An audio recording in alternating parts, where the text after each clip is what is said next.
Hi friends, ನಾನು ನಿಮ್ಮ ವಿನಯ್. ನನ್ನ ಒಂದು ವಿನಯ್ ಟೆಕ್ ಕನ್ನಡ ಮುದ್ದೆಬಾಳ ಈ ಒಂದು ಚಾನಲ್ಗೆ ನಿಮಗೆ ಸ್ವಾಗತ. ಈ ವಿಡಿಯೋದ ಒಂದು ಮುಖ್ಯ ಉದ್ದೇಶ ಏನೈತಪ್ಪ ಅಂತಂದ್ರೆ, ಇದರ ಒಳಗಡೆ PM ಆವಾಸ ಯೋಜನೆ ಅಂದ್ರೆ ಮನಿದು ಇರ್ತೈತಲ್ಲ, ಮನಿ ಅಪ್ಲಿಕೇಶನ್ ಹಾಕೋದು, ಅದನ್ನ ಹೆಂಗಂತ ನಿಮಗೆ ತೋರಿಸ್ತೀನಿ ಸಲ. ಈ ಒಂದು ವಿಡಿಯೋದ ಅದನ್ನು ತೋರಿಸ್ತೀನಿ. ಇಂಪಾರ್ಟೆಂಟ್ ಆಗಿ ಎಲ್ಲ ಕ್ಲಿಯರ್ಲಿ ನಾನು ಇದರೊಳಗೆ ಎಕ್ಸ್ಪ್ಲೇನ್ ಮಾಡಿದ್ದೀನಿ. ಅದನ್ನು ಕೊನೆ ತನಕ ನೋಡಿಕಿಸಿ ಲೈಕ್ ಮಾಡಿ, ಸಬ್ಸ್ಕ್ರೈಬ್ ಮಾಡಿ ಮತ್ತು ಅದನ್ನು ಶೇರ್ ಮಾಡಿ ಅಂತ ಹೇಳ್ತಾ ಬನ್ನಿ ಹೋಗೋಣ ಈ ಒಂದು ವಿಡಿಯೋಕ್ಕೆ. ಫಸ್ಟ್ ಗೂಗಲ್ ಸರ್ಚ್ ಒಳಗೆ ಹೋಗಿ ನೀವು PM ಕಿಸಾನ್ ಅಥವಾ PM ಅಮ್ಮ ಗೌರ್ಮೆಂಟ್ ಅಥವಾ 2.0 ಅಂತ ಕ್ಲಿಕ್ ಮಾಡಬೇಕು. ಕ್ಲಿಕ್ ಆದಮೇಲೆ ಇಲ್ಲಿ ಅಪ್ಲೈ ಫಾರ್ PM ಯು 2.0 ಅದ್ರ ಮೇಲೆ ಕ್ಲಿಕ್ ಮಾಡ್ಬೇಕು. ನಾವು ಕ್ಲಿಕ್ ಮಾಡಿದಾದ್ಮೇಲೆ ಇನ್ಸ್ಟ್ರಕ್ಷನ್ ಬರ್ತೈತೆ. ಅದ್ರೊಳಗೆ ನೀವು ಯಾವ ರೀತಿ ಅಪ್ಲೈ ಮಾಡ್ಬೇಕು ಅನ್ನೋದು ಬರ್ತೈತಿ. ಅದೆಲ್ಲ ಪೂರ್ತಿಯಾಗಿ ಕ್ಲಿಯರಾಗಿ ಓದ್ಕೊಂಡ್ಬಿಟ್ಟು ಕ್ಲಿಯರ್ ಟು ಪ್ರೊಸೀಡ್ ಅಂತ ಹಾಕ್ಬೇಕು. ಅದಾದಮೇಲೆ ಅದನ್ನು ಅಪ್ಲೈ ಮಾಡಲಿಕ್ಕೆ ಡಾಕ್ಯುಮೆಂಟ್ಸ್ ಏನೇನು ಬೇಕಂತಂದ್ರೆ ಇಲ್ಲಿ ಕೊಟ್ಟಿರ್ತಾರೆ. ಅದನ್ನು ನೋಡ್ಕೊಂಡು ಕೇಶ ಅದರ ಪ್ರಕಾರವಾಗಿ ನೀವು ಅದನ್ನು ರೆಡಿ ಇಟ್ಕೊಂಡು ಅಪ್ಲೈ ಮಾಡಬೇಕಾಗತ್ತೆ. ಇದೆಲ್ಲ ನೋಡಿಕೊಂಡು ಕೆಳಗಡೆ ಇರ್ತೈತಿ, ಕೆಳಗಡೆ ಪ್ರೊಸೀಡ್ ಅಂತ ಇರ್ತೈತೆ. ಅದ್ರ ಮೇಲೆ ಕ್ಲಿಕ್ ಮಾಡಬೇಕು. ಕ್ಲಿಕ್ ಮಾಡಿದಾದಮೇಲೆ ನೀವು ಒಂದು ಸ್ಟೇಟ್ ಯಾವುದು ಮತ್ತು ಅದಾದಮೇಲೆ ನಿಮ್ದು ಆ್ಯನ್ಯುವಲ್ ಇನ್ಕಮ್ ಎಷ್ಟು ಐತಿ ಅದನ್ನು ಹಾಕಬೇಕಾಗುತ್ತೆ. 1 ಲಕ್ಷಕ್ಕಿಂತ ಅಥವಾ 2 ಲಕ್ಷದ ಒಳಗಿದ್ರೆ ಮಾತ್ರ ಇದನ್ನು ಹಾಕಬೇಕಾಗುತ್ತೆ. ಅದಾದಮೇಲೆ ನಿಮ್ಮದೊಂದು ಬೆನಿಫಿಷರಿ ಲೀಡ್ ಕನ್ಸ್ಟ್ರಕ್ಷನ್ ಅಂದ್ರೆ ಒಂದು ಮನೆ ಇರ್ತೈತಿ, ಅದು ಮನೆಗೆ ಕಟ್ಟಲಿಕ್ಕಷ್ಟೇ ಇದು ಸಬ್ಸಿಡಿ ಕೊಡ್ತಾರೆ. ಅದಾದಮೇಲೆ ನೀವು ಯಾವುದೇ ಥರದ ಈ ಒಂದು ಸ್ಕೀಮ್ ಇರ್ತಾರೆ, ಇನ್ಯಾವುದ್ರ ಇದು ಪಡ್ಕೊಂಡ್ರಿ ಅಥವಾ ಸೌಲಭ್ಯ ಐತಂದ್ರೆ ಹ್ಞೂ ಅಂತಂದ್ರೆ, ಇಲ್ಲಾಂದ್ರೆ ಇಲ್ಲ ಅಂತಂದ್ರೆ. ಅದಾದಮೇಲೆ ನಿಮ್ಮದು ಆಧಾರ್ ನಂಬರ್ ಹಾಕಿ ಆಧಾರ್ನ ನಂಬರ್ ಕ್ಲಿಯರಾಗಿ ಹಾಕಬೇಕು. ಅಕಸ್ಮಾತ್ ಕ್ಲಿಯರಾಗಿ ಹಾಕ್ಲಿಕ್ಕಂದ್ರೆ ಅದು ರಿಜೆಕ್ಟ್ ಆಗೋ ಚಾನ್ಸಸ್ ಭಾಳ ಇರ್ತೈತಿ.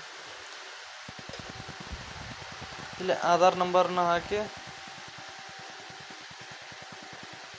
ಈ ಒಂದು ಸೌಲಭ್ಯವನ್ನು ಎಲ್ಲರೂ ಮತ್ತು ಲ್ಯಾಂಡ್ ರೆಕಾರ್ಡ್ ಇರುವಂಥ ಎಲ್ಲರೂ ಇದನ್ನು ಅಪ್ಲೈ ಮಾಡ್ಬೋದು. ಇದರ ಕೊನೆಯ ದಿನಾಂಕ ಯಾವಾಗ ಐತಂತಂದ್ರೆ ಅಪ್ಲೈ ಮಾಡೋದು ಇದೇ ತಿಂಗಳು ಅಂದರೆ 7ನೇ ತಿಂಗಳು 30ನೇ ತಾರೀಕು ತನಕ ಲಾಸ್ಟ್ ಐತಿ. ಇದನ್ನು ಎಲ್ಲರೂ ಬೇಗ ಅಪ್ಲೈ ಮಾಡ್ಕೊರಿ. ಮತ್ತು ಇದರ ಸೌಲಭ್ಯವನ್ನು ಎಲ್ಲರೂ ಪಡೆದುಕೊಳ್ರಿ ಅಂತ ಹೇಳ್ತಾ ಬರ್ರಿ ಹಂಗೆ ಕಂಟಿನ್ಯೂ ಮಾಡೋಣ. ನೇಮ್ ಹ್ಯಾಸ್ ಪರ್ ಆಧಾರ್ ಅಂದ್ರೆ ಅದರೊಳಗೆ ಆಧಾರ್ ಕಾರ್ಡ್ನಲ್ಲಿರುವಂಥ ನಂಬರ್ ಆ್ಯಸ್ ಇಟ್ ಈಸ್ ಅದೇ ರೀತಿಯಾಗಿ ಹಾಕ್ಬೇಕು. ನೀವು ಒಂದು ಸ್ಪೆಲ್ಲಿಂಗ್ ಮಿಸ್ ಆದರೂ ಅದು ತೊಗೊಳಂಗಿಲ್ಲ. ಅದಾದಮೇಲೆ ತೆಳಗೆ ಹೋಗಿಸಿ ಪ್ರೊಸೀಡ್ ಅಂತ ಇರ್ತೈತಿ. ಪ್ರೊಸೀಡ್ ಆದಮೇಲೆ ಈ ರೀತಿ ಓಪನ್ ಆಗುತ್ತೆ. ಈ ರೀತಿ ಓಪನ್ ಆದಮೇಲೆ ಆಟೋಮೆಟಿಕಲಿ ನಿಮ್ಮ ಹೆಸರು, ನಿಮ್ಮ ಆಧಾರ್ ಕಾರ್ಡ್ ನಂಬರ್ ಎಲ್ಲ ಬಂದಿರ್ತೈತಿ. ಇಲ್ಲಿ ಖಾಲಿ ಇರುವಂಥ ಪ್ಲೇಸ್ ಮಾತ್ರ ನೀವು ಅದನ್ನು ಆಯ್ಕೆ ಮಾಡಿ ತುಂಬಬೇಕು. ನಿಮ್ಮದೊಂದು ಕೆಟಗರಿ ಆಗಿರ್ಬೋದು, ಮತ್ತು ನಿಮ್ಮದೊಂದು ರಿಲಿಜನ್ ಆಗಿರ್ಬೋದು, ಮತ್ತು ನಿಮ್ಮ ಮೇಲ್ ID ಈ ರೀತಿ ಎಲ್ಲ ಹಾಕ್ಬೇಕು ನೀವು. ಅದಾದಮೇಲೆ ಇಲ್ಲಿ ನಿಮ್ಮದು ಡೇಟ್ ಆಫ್ ಬರ್ತ್ ಹಾಕಬೇಕು. ಡೇಟ್ ಆಫ್ ಬರ್ತ್ ಹಾಕಿದ್ಮೇಲೆ ಪ್ಯಾನ್ ಕಾರ್ಡ್ ನಂಬರ್ ಇದ್ರೆ ಹಾಕ್ಬೋದು, ಇಲ್ಲಾಂದ್ರೆ ಇಲ್ಲ. ಅದಾದಮೇಲೆ ನಿಮ್ಮ ಫೋನ್ ನಂಬರ್ ಹಾಕ್ಬೋದು. ಫೋನ್ ನಂಬರ್ ಹಾಕಿ ಮೇಲ್ ID ಇದ್ದರೆ ಮೇಲ್ ID ಹಾಕಿರಿ, ಇಲ್ಲಾಂದ್ರೆ ನಡಿತೈತಿ. ಮೇಲ್ ID ಹಾಕಿ ನಡಿತೈತಿ. ಅದಾದಮೇಲೆ ಈ ರೀತಿ ಓಪನ್ ಆಗುತ್ತೆ.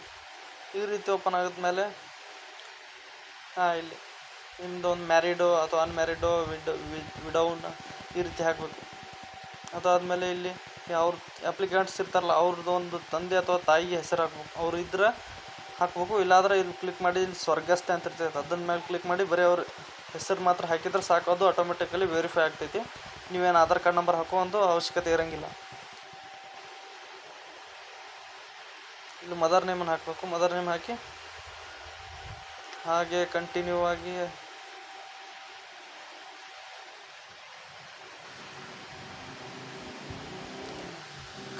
ಅದು ತೊಳತಿದ್ದಿಲ್ಲ ಒಂದು ಸ್ವಲ್ಪ. ಅದೇ ಒಂದು ಸ್ಪೆಲ್ಲಿಂಗ್ ಮಿಸ್ಟೇಕ್ ಆದ್ರೂ ಸಹಿತ ಅದನ್ನು ಮುಂದೆ ಪ್ರೊಸೀಡ್ ಆಗಂಗಿಲ್ಲ. ಇಲ್ಲಿ ಅವ್ರ ತಾಯಿ ಹೆಸರು ಹಾಕಿ ಹಾಗೆ ಕಂಟಿನ್ಯೂ ಆಗಿ ಇಲ್ಲೊಂದು ಎಂಪ್ಲಾಯ್ಮೆಂಟ್ ಯಾವನು ಕೆಲಸ ಮಾಡ್ತೀರಿ, ನಿಮ್ಮದೊಂದು ವೃತ್ತಿ ಅಕ್ಯುಪೇಷನ್ ಏನೈತಿ ಅದನ್ನು ಇಲ್ಲಿ ಹಾಕಬೇಕು. ಎಲ್ಲ ಥರದ್ದು ಇರ್ತೈತಿ, ಯಾವುದಿಲ್ಲ ಅಂತ ನನಗೆ ಎಲ್ಲ ಇರ್ತೈತಿ. ಅದು ಪ್ರೊಸೀಡ್ ಆದಮೇಲೆ ಈ ರೀತಿ ಬರ್ತೈತಿ. ಫ್ಯಾಮಿಲಿ ಮೆಂಬರ್ಸ್ ನಿಮ್ಮದೊಂದು ರೇಷನ್ ಕಾರ್ಡ್ ಒಳಗಿರುವಂಥ ಎಲ್ಲ ಮೆಂಬರ್ಸ್ನ ಒಂದು ಆಧಾರ್ ಕಾರ್ಡ್ ಮತ್ತು ಅವ್ರದ್ದು ತೊಗೊಂಡು ಕೇಸಿ ಇದ್ರೊಳಗೆ ಎಲ್ಲರದ್ದು ನೀವು ಅಪ್ಲೈ ಮಾಡಬೇಕಾಗತ್ತೆ. ಇವು ಅಷ್ಟು ನಾವು ಹಾಕಿ ಇಲ್ಲಿ ಆ್ಯಡ್ ಅಂತ ಇರ್ತೈತಲ್ಲ, ಆ ಆ್ಯಡ್ ಮೇಲೆ ಕ್ಲಿಕ್ ಮಾಡಬೇಕು. ಆ್ಯಡ್ ಮೇಲೆ ಕ್ಲಿಕ್ ಆದಮೇಲೆ ಹಂಗೆ ಆ್ಯಡ್ ಹಾಕೋತಕ್ಕಂಥ ಎಷ್ಟು ಮಂದಿ ಇದ್ದೀರಿ, ಎಷ್ಟು ಸದಸ್ಯರು ಇದ್ದಿರಲ್ಲ ಅವರೆಲ್ಲನೂ ನೀವು ಹಾಕೋತ ಕೇಸಿ ಹೋಗ್ಬೋದು. ಅದಾದಮೇಲೆ ಸೇವ್ ಆ್ಯಂಡ್ ಕಂಟಿನ್ಯೂ ಅಂತ ಇರ್ತೈತಿ. ಇದ್ರಲ್ಲಿ ನೀವು ಕೇರ್ಫುಲ್ಲಾಗಿ ಹಾಕಬೇಕು, ಇಲ್ಲ ಅಂತಂದ್ರೆ ಅದು ವೆರಿಫೈ ಆಗಂಗಿಲ್ಲ. ಈ ರೀತಿ ಹಗಲೇ ಮುಗಲೇ ತೋರಿಸ್ತಿ. ಏನೈತಪ್ಪ ಅಂತಂದ್ರೆ ಅದ್ರೊಳಗೆ ಇಲ್ಲಿ ಬರೀ ಆಯ್ ಅಂತಿದೆ, ಅದು ನಾನು ಪೂರ್ತಿ ಹೆಸರು ಹಾಕಿಲ್ಲ, ಶಾರ್ಟ್ಕಟ್ ಒಳಗೆ ಹಾಕಿದ್ದರಿಂದ ಅದು ವೆರಿಫೈ ಆಗಲಿಲ್ಲ. ಅದು ನಿಮಗೆ ತೋರಿಸ್ತೀನಿ ನೋಡಿ. ಇವಾಗ ಈ ಆಧಾರ್ ಕಾರ್ಡ್ ನಂಬರು ಕರೆಕ್ಟ್ ಐತೆ ನೋಡಿದ್ದೆ ನಾನು, ಅದು ಸಹಿತ ಕರೆಕ್ಟ್ ಇದೆ. ಬಟ್ ಆದರೆ ಇಲ್ಲಿ ನಂಬರ್ ಇದೆಯಲ್ಲ, ಇಲ್ಲಿ ಹೆಸರು ಬರ್ತಿದೆಯಲ್ಲ, ಅದು ಯಾಕಂದ್ರೆ ತಪ್ಪೈತೆ, ರಾಂಗ್ ಇದೆ. ಆಧಾರ್ ಕಾರ್ಡ್ನಲ್ಲಿ ಇಲ್ಲಿ ಪೂರ್ತಿ ಹೆಸರಿದೆ ಅದನ್ನು ನಾನು. ಬಟ್ ಆದ್ರೆ ಸ್ಮಾಲ್ ಆಗಿ ಮತ್ತು ಸಿಂಪ್ಲಿಯಾಗಿ ಬರೀ ನಾನು ಶಾರ್ಟ್ಕಟ್ ಒಳಗೆ ಹಾಕಿದ್ರಿಂದ ಅದು ತೋಲಿಲ್ಲ, ವೆರಿಫೈ ಆಗಲಿಲ್ಲ. ಈಗ ಪೂರ್ತಿ ಹಾಕ್ತಿದ್ರೆ ಇವಾಗ ತೋತೈತೆ ನೋಡು, ಆ್ಯಡ್ ಅಂತ ಹೊಡೆದ್ರೆ ಆ್ಯಡ್ ಆಗ್ಬಿಡ್ತೈತಿ. ಇದಾದಮೇಲೆ ಈ ರೀತಿ ಓಪನ್ ಆಗುತ್ತೆ. ನೀವು PDF ಅಪ್ಲೋಡ್ ಮಾಡಬೇಕು, ನಿಮ್ಮದೊಂದು ಇನ್ಕಮ್ ಸರ್ಟಿಫಿಕೇಟ್ನ ಅಪ್ಲೋಡ್ ಮಾಡಬೇಕು, ಮತ್ತು ನಿಮ್ಮದೊಂದು ಲ್ಯಾಂಡ್ ರೆಕಾರ್ಡ್ ಇರ್ತಿತ್ತಲ್ಲ ಅದನ್ನು ಕೂಡ ಅಪ್ಲೈ ಮಾಡಬೇಕು. ಇದ್ರೊಳಗೆ ನೀವು ಎಷ್ಟು ವರ್ಷಲಿತ್ರ ಊರೊಳಗೆ ಇದ್ದೀರಾ ಅದನ್ನು ಸಹಿತ ಇಲ್ಲಿ ಹಾಕಬೇಕು. 10 ಇಯರ್ಸ್ ಅಬೋವ್ ಅಂತ, ಮೋರ್ ದೆನ್ 10 ಇಯರ್ಸನ್ನು ಹಾಕ್ಬೋದು.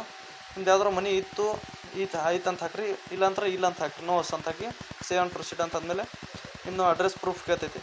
ನಿಮ್ಮದು ಅಡ್ರೆಸ್ ಪ್ರೂಫ್ ಹಾಕಿ ಮತ್ತು ಪ್ರೆಸೆಂಟ್ ಅಡ್ರೆಸ್ ಮತ್ತು ಟೆಂಪ್ರೇಚರ್ ಮತ್ತು ಟೆಂಪ್ರವರಿ ಮತ್ತು ಕನ್ಸ್ಟಂಟ್ ಅಡ್ರೆಸ್ನ ಇಲ್ಲಿ ಫಿಲ್ ಮಾಡಿ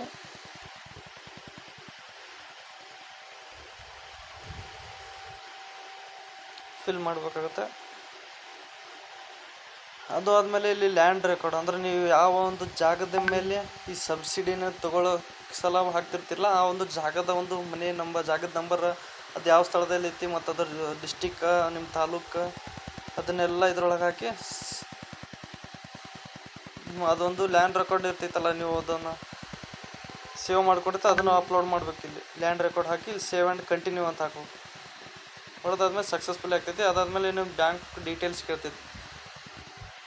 ಬ್ಯಾಂಕ್ ಡೀಟೇಲ್ಸ್ನ ಹಾಕಬೇಕು. ಫಸ್ಟ್ ನಿಮ್ಮ ಬ್ಯಾಂಕ್ ಅಕೌಂಟ್ ನಂಬರ್ ಹಾಕಬೇಕು. Second confirm bank account number ಕೇಳ್ತೈತಿ. ಮೇಲೆ ಯಾವ ರೀತಿ ಹಾಕಿದ್ದೀರಲ್ಲ ಅದೇ ರೀತಿಯಾಗಿ ಆ್ಯಸ್ ಇಟ್ ಈಸ್ ತೆಳಗಡೆ ಕೂಡ ಅದೇ ರೀತಿಯಾಗಿ ನೀವು ಹಾಕಬೇಕಾಗುತ್ತೆ. ಅದು ಆದಮೇಲೆ IFSC ಕೋಡ್ ಇರ್ತೈತಿ, ಬ್ಯಾಂಕಿನ ಒಂದು IFSC ಕೋಡ್ ಕೂಡ ಇಲ್ಲಿ ಹಾಕಬೇಕಾಗುತ್ತೆ. ನೀವು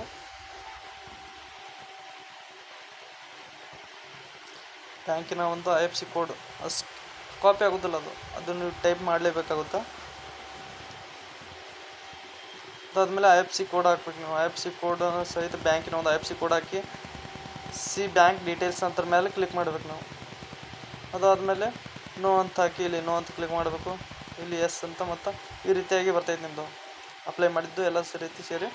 ಆಮೇಲೆ ಇಲ್ಲಿ ಹಾಕಿಸಿ ಫೈನಲ್ ಸಬ್ಮಿಟ್ ಅಂತ ಹಾಕಿ ಈ ರೀತಿ ಓಪನ್ ಆಗುತ್ತೆ. ಓಕೆ, ನಿಮ್ಮದು ಒಂದು ಅಪ್ಲಿಕೇಶನ್ ಸಬ್ಮಿಟ್ ಆಗಿದೆ. ಈ ಒಂದು ವಿಡಿಯೋ ಇಷ್ಟ ಆಗಿದೆ, ಲೈಕ್ ಮಾಡಿ, ಶೇರ್ ಮಾಡಿ, ಸಬ್ಸ್ಕ್ರೈಬ್ ಮಾಡಿ ಅಂತ ಹೇಳ್ತಾ ಧನ್ಯವಾದಗಳು. ಪ್ರಿಂಟ್ ತೊಗೊಳೋದನ್ನು ಮುಂದಿನ ವಿಡಿಯೋದಾಗ ನಿಮಗೆ ಹೇಳ್ಕೊಡ್ತೀನಿ.